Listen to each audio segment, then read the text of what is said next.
Premier numéro du 7-8 dossier pour cette année 2019 et nous allons parler solidarité. Ils œuvrent tout au long de l'année auprès de celles et ceux dans le besoin. Les bénévoles des associations sont encore plus sollicités en cette période hivernale. Nous avons voulu mieux les connaître et aussi vous présenter leurs actions au quotidien. Nous partirons tout d'abord pour plaisir au sein d'une antenne des Restos du Cœur, puis à Montigny, le Bretonneux auprès de la boutique alimentaire et puis nous terminerons par une maraude, ces interventions de nuit auprès des 100 domiciles fixes. Solidarité, ils œuvrent au quotidien, c'est le thème du 7-8 dossier pour ce mois-ci.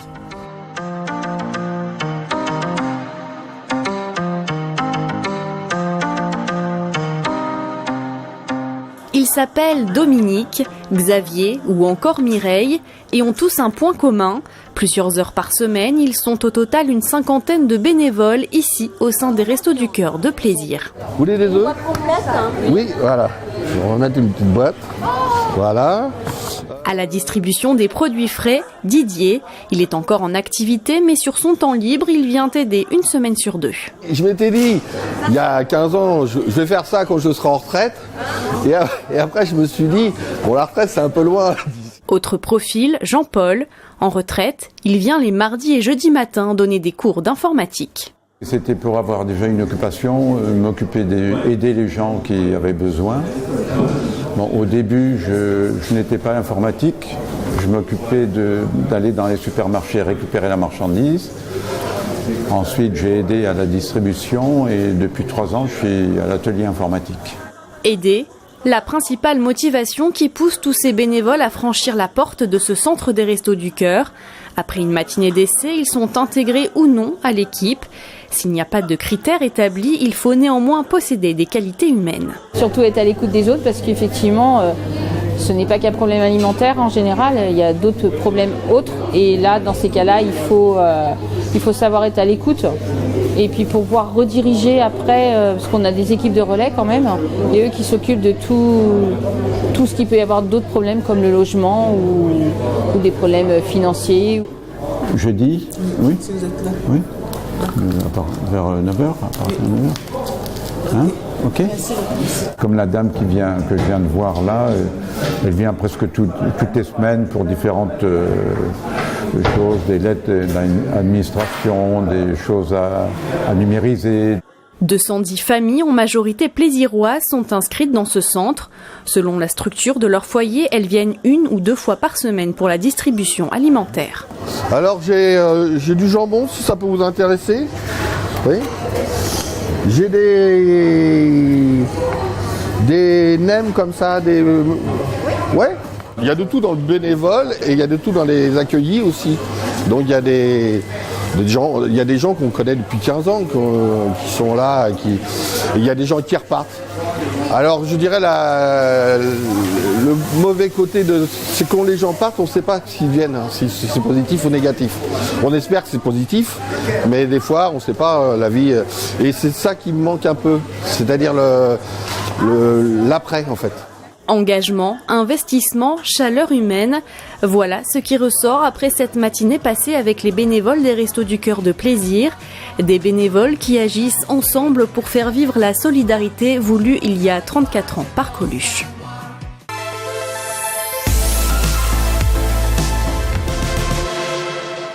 Bonjour, monsieur. Je vous donne la liste des produits que vous pouvez acheter chez nous. Comme chaque jeudi, Jannick est à l'accueil de Baliski. Depuis 3 ans, cette bénévole explique aux bénéficiaires leurs droits et surtout prête une oreille attentive. On en profite pour aborder avec eux tous leurs problèmes et les écouter et essayer de voir comment on peut faire pour les aider. Il y a un énorme besoin d'écoute chez les gens qu'on accueille. Ils ont besoin de parler de leurs problèmes, même si nous, on ne va pas leur trouver des solutions miracles, c'est évident, mais le fait d'en parler, déjà, ça leur fait du bien. 38 bénévoles se relaient pour accueillir les 55 familles. Familles monoparentales, chômage ou baisse de revenus. Les bénéficiaires peuvent venir sur une durée de 3 à 4 mois. Ils sont adressés par les services sociaux de 4 communes saint-quentinoises. En général, quand ils viennent chez nous, c'est pas la première nécessité. C'est des familles qui ont un projet, et en venant ici, ça leur permet de réaliser ce projet et avec l'ambition de s'en sortir. Leur sortir de l'eau, mais en les responsabilisant sur leurs achats. Et quand ils viennent chez nous, ils ont des montants d'achat qui leur sont alloués. On essaye de s'adapter à la situation globale, familiale de la famille, des conditions de vie, des conditions de recherche d'emploi, les enfants. C'est vrai qu'il y a beaucoup de paramètres qui peuvent entrer en ligne de compte. Une soupline de Dolly. Produits d'entretien, alimentaire ou d'hygiène, Baliski propose environ 300 références à prix réduit. Un panier de 60 € dans le commerce vaut une trentaine d'euros dans cette boutique. On va les acheter éventuellement dans certains magasins, on est livré par d'autres, on a d'autres qui viennent par revivre, enfin bon, on a de multiples canaux, hein, et éventuellement des collectes puisqu'il nous arrive de temps en temps de faire des collectes également. Chaque mois, une commission étudie les dossiers des demandeurs. L'association existe depuis maintenant 24 ans. Financée par les communes, Saint-Quentin-en-Yvelines, le département et des dons, son budget est de 210 000 €.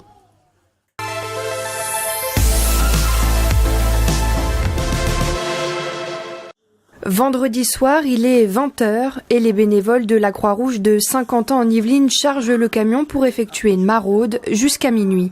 On peut répondre par rapport à une aide vestimentaire, alimentaire, accès aux soins à travers tout ce qui est soins dentaires, dentifrice, brosse à dents par exemple, et autres besoins demandés par la personne rencontrée. L'action sociale de la Croix-Rouge française de Saint-Quentin-en-Yvelines englobe 31 bénévoles. Ce soir, 5 sont présents. Donc, Eliana, Catherine, Luc, Dominique et Roseline. Ils viennent en renfort du SAMU social 78 de novembre à mars. Parmi eux, Iliana fait des maraudes depuis 4 ans. Elle est devenue chef d'équipe il y a 2 ans et demi. Ça m'apporte de la satisfaction dans la mesure où on aide les gens. Et quand on voit le travail des personnes qui sont volontaires et qui arrivent à s'en sortir, quand même, malgré tout, ça fait du bien. Durant ces opérations, des liens se créent entre bénéficiaires et bénévoles.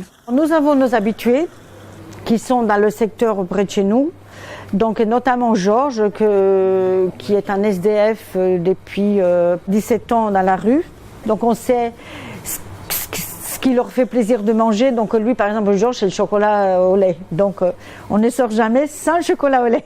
À chaque maraude, Iliana est en contact avec la régulation pour connaître les différentes missions de la soirée. En cette période de grand froid, l'unité locale met en œuvre des dispositifs spécifiques pour des personnes vivant dans la rue vers les hébergements d'urgence. On part à l'hôpital Mignot, au service des urgences, parce qu'il y a 2 personnes qui nous attendent et à tous les coups, il va falloir les amener à Satori, donc au CHU. Ce soir, après avoir récupéré les 2 bénéficiaires aux urgences de l'hôpital André Mignot du Chénéro-Cancourt, les bénévoles de la Croix-Rouge les emmènent au CHU, le centre d'hébergement d'urgence de Satori à Versailles. On va bien nous occuper de vous là ici. Merci beaucoup. De rien, messieurs. Ok, bon Cindy, je te laisse, on va voir Georges et puis je t'appelle quand on le quitte, ok? Bon, direction Montigny. Les bénévoles se rendent disponibles et sont au plus près des personnes rencontrées vivant dans la rue. À l'image de Georges, à la rue depuis 17 ans, les bénévoles de l'unité locale de la Croix-Rouge vont toujours lui rendre visite. Alors, on vous fait une soupe?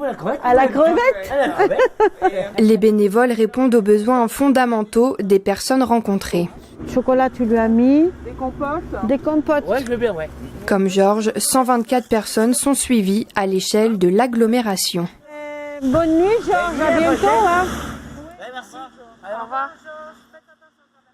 Pour refermer ce dossier, la parole à une ancienne bénéficiaire des Restos du Cœur. Grâce à l'association, elle a réussi à traverser l'une des épreuves les plus difficiles de sa vie et elle témoigne à cœur ouvert. Le 7-8 dossier revient le mois prochain. D'ici là, l'actualité est à suivre au quotidien sur TV 78. Une fois par semaine, Marie-Laure Miro se rend au centre des Restos du Cœur de Rambouillet. Bonjour, vous allez bien? Ça va. Un rendez-vous pour lequel elle a ses habitudes. Les sacs de prêt, comme ça on perd pas de temps. Comme chaque bénéficiaire des Restos du Cœur, elle est accompagnée d'un bénévole qui l'aide à composer son panier en fonction du nombre de points dont elle dispose pour elle et son fils. Alors là, on donne la viande, donc on nous propose un peu de surgelé et du frais. Une fois le caddie plein, Marie-Laure a pour habitude de rester pour un café. Elle échange avec les bénévoles et les autres bénéficiaires qui la connaissent bien. Je souris tout le temps, moi. C'est toujours agréable. C'est toujours agréable. Il y a 2 ans, Marie-Laure subit 2 lourdes opérations entraînant des arrêts de travail prolongés. Auxiliaire de puériculture, elle ne peut plus porter d'enfants. Elle est reconnue travailleuse handicapée. La microcrèche pour laquelle elle travaille la licencie pour inaptitude physique. C'était très difficile pour moi parce que du jour au lendemain, j'ai perdu mon métier et puis mon envie d'exercer, c'était une passion pour moi. Sa pension d'invalidité de 2e catégorie de 544 € par mois et son allocation retour à l'emploi d'environ 180 € par mois l'aident mais ne suffisent pas. Plus que des paniers alimentaires, les Restos du Cœur lui ont apporté du soutien dans cette épreuve difficile. La joie, l'espérance, et puis ils nous redonnent un punch formidable, parce que quand on est un peu déprimé et tout, ils arrivent à nous sortir la tête de l'eau, disons. Parce que j'ai fait le tricot, mais ça fait aussi trichothérapie, parce que... Marie-Laure n'a jamais perdu le sourire grâce à l'aide de son chien Nacho et de son fils Vincent, avec lequel elle entretient une grande complicité. Tous deux ont pu assister à un spectacle au théâtre des Champs-Élysées offert par les Restos du Cœur. On a eu des fous rires avec mon fils et mon ami du Resto du Cœur aussi qui était venu avec nous. Alors voilà la fameuse photo avec un fou rire. Pour Marie-Laure et son fils, la situation s'est améliorée. Elle a retrouvé un emploi adapté à son handicap. Elle aide un enfant autiste dans son programme scolaire 20 heures par semaine. Avec ce revenu supplémentaire, plus besoin de se rendre au Resto du Cœur. Elle tient à laisser sa place à d'autres personnes dans le besoin. Ils font tellement de choses pour nous que, je vais vous dire, on les remercie pas par l'argent, mais on les remercie par des petits gestes. Je suis émue parce que c'est des gens formidables. Alors, tiens, toi aussi.